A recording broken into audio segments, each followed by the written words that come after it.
Hello, Butterfly, a vlog by Wendy Britt Walker, aka Pajama Pixie, March 5th, 2024.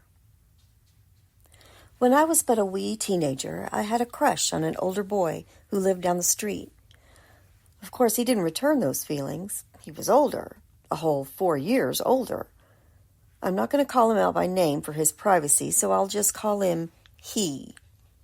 He and his brother and sister were very sweet to me, and for a long time they treated me like a little sister instead of being the pesky, stalky neighbor kid.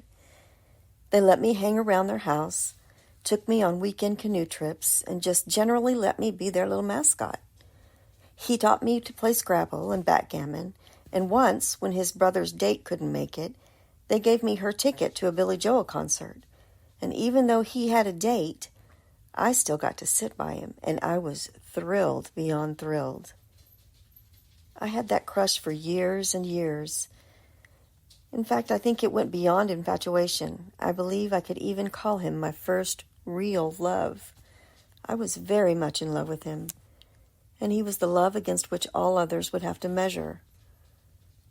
Later, just post my teenager status, he was getting ready to leave for college.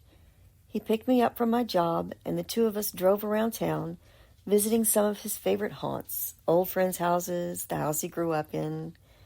And then we went to a little beach house to meet his sister and some others for an evening of Scrabble.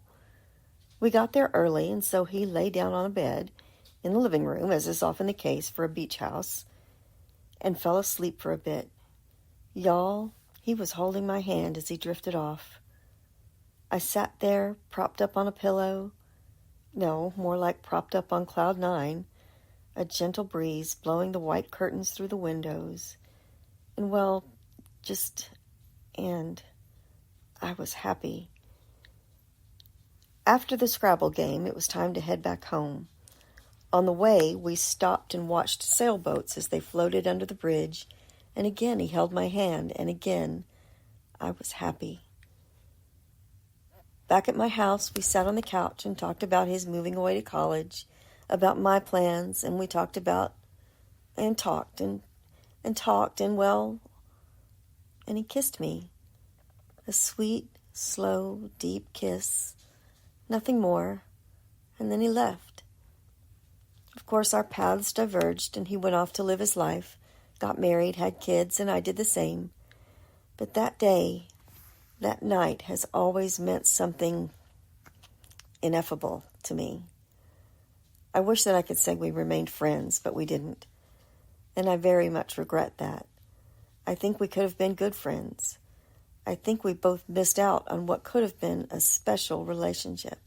Not lovers, not anything other than special friends, but you know.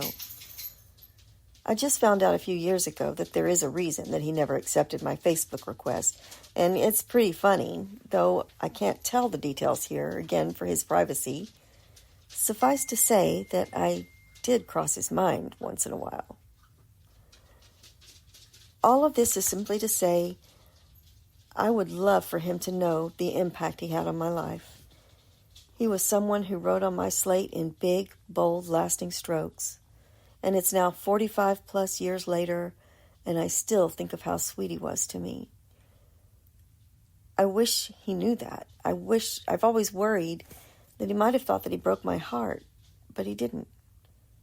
He gave me such beautiful memories that I cherish to this day. And maybe someday I'll tell you about his brother. We did become good friends. I think the world would be a much better place if we could express our love for one another in whatever form that takes. I'm not talking about flirty, sexy love that could lead to potential trouble. I am talking about the love that develops and grows and matures between friends. Those kinds of friendships, the ones with shared histories, with stories and memories, are so important. They are a part of who we are. We just don't say, I love you enough to each other, and I really think that we should. Our time in this world is so limited. We shouldn't waste it in not loving each other.